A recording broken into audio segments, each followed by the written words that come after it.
estudiante de Educación Especial de la Universidad Pedro Enrique Sureña. Mi nombre es Daisy Tejada. Rosalina Tejera, y le estaremos hablando de dos temas muy interesantes: la discapacidad cognitiva y la dificultad del aprendizaje. Iniciaremos primero con este último mencionado. Las dificultades del aprendizaje son un término genético que se refiere a un grupo de trastornos manifestado por dificultades significativas de la adquisición y el uso de las capacidades para entender, hablar, leer, escribir, razonar o para las matemáticas. Entre las características podemos encontrar el bajo autoestima. Esto sucede mayormente en niños con una autoestima disminuido. Lentitud en finalizar los deberes. Este pasa en actividades planeadas o en horas de clase o bien como deberes escolares. La distracción. Muchos niños, al no comprender aquello que explica el docente, se distraen con facilidad. Esto puede hacerse de forma solitaria o aislada. Escritura y lectura. En este caso, tienen niveles de escritura mucho más lentos que otros niños de su misma edad y muchas veces leen letra por letra. En cuanto a la escritura, tienen una lectura muchas veces poco legible. Las matemáticas. En el área de las matemáticas, muchos niños presentan dificultades, aunque si el niño tiene un problema en el área de matemática, no quiere decir que también lo tenga en otras áreas. Para continuar están las causas, entre ellas están los antecedentes familiares y genética. Los antecedentes familiares de trastorno del aprendizaje aumentan el riesgo de que un niño desarrolle un trastorno. Riesgos prenatales y neonatales. El nacimiento deficiente en el útero, restricción grave del crecimiento intrauterino, la exposición al alcohol o a las drogas antes de nacer, el nacimiento prematuro y el bajo peso al nacer. Los traumas psicológicos. El trauma psicológico o el abuso en la primera infancia pueden afectar el desarrollo cerebral y aumentar el riesgo de trastorno del aprendizaje. Traumas físicos. Los traumatismos craneales y las infecciones del sistema nervioso pueden contribuir al desarrollo del trastorno del aprendizaje. Exposición ambiental. La exposición a altos niveles de toxina como el plomo se ha relacionado con un mayor riesgo de trastornos del aprendizaje. Para concluir están las clasificaciones. Entre ellas están los trastornos de la lectura, trastorno del cálculo, trastorno de la expresión escrita y trastorno del aprendizaje no especificado. Cabe destacar que el actor que protagonizó la película Harry Potter, Daniel Radcliffe, padece una condición llamada disprasia, la cual dificulta la coordinación de los movimientos como atarse los zapatos o escribir a mano. Concluimos con este tema de discapacidad del aprendizaje y ahora vamos a continuar con lo que es la discapacidad cognitiva.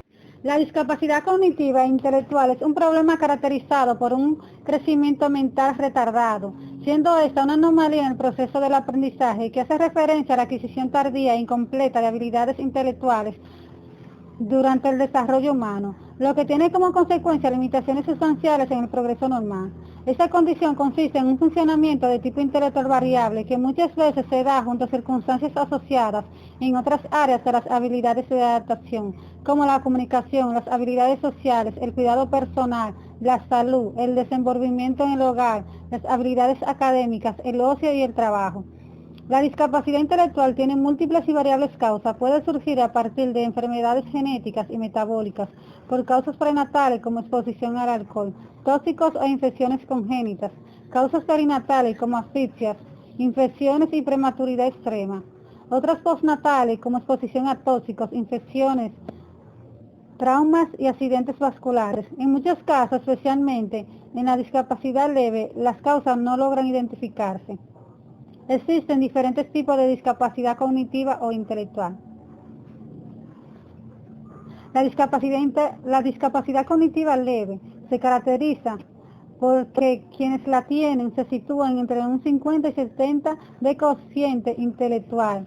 Y aunque parezca asombroso, el 85% de los discapacitados intelectuales se sitúan en este nivel. La gran ventaja es que, aunque presentan un retraso cognitivo y una ligera afectación del campo sensorial motor, son capaces de permanecer en el sistema educativo, formarse e incluso tener actividades profesionales. Eso sí, si su aprendizaje lleva muchísimo más tiempo que el de otras personas. Discapacidad intelectual moderada. Este nivel, que se sitúa por debajo de 50 en cociente intelectual, conlleva la necesidad constante de una supervisión tanto en educación como el trabajo, aunque con mucha terapia puede tener cierto grado de autonomía. Discapacidad intelectual grave.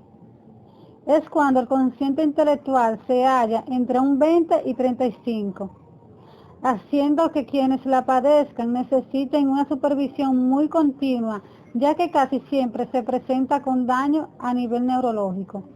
Esto hace que el individuo tenga habilidades reducidas, poca o nula comprensión lectora y numérica. Aquí normalmente las personas se comunican con holofrases y legalmente se les considera incapaces de tomar sus propias decisiones. La discapacidad intelectual profundo es uno de los más infrecuentes y es el de los diferentes tipos de discapacidad intelectual, el más temido por los padres, pues quienes la padecen tienen una capacidad de coeficiente intelectual menor a 20.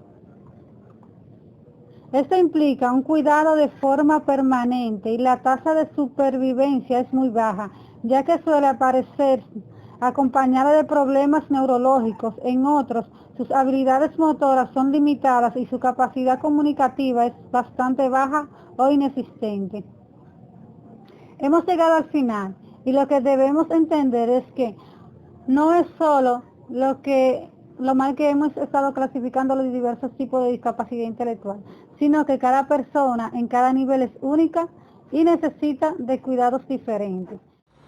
Como sabemos, una persona con discapacidad cognitiva puede desarrollarse en la vida, como es el caso de Sofía Chirao, quien es una joven modelo puertorriqueña que, pese a su condición de Down, ha sobresalido en su carrera. Pues hasta aquí nuestra intervención. Gracias.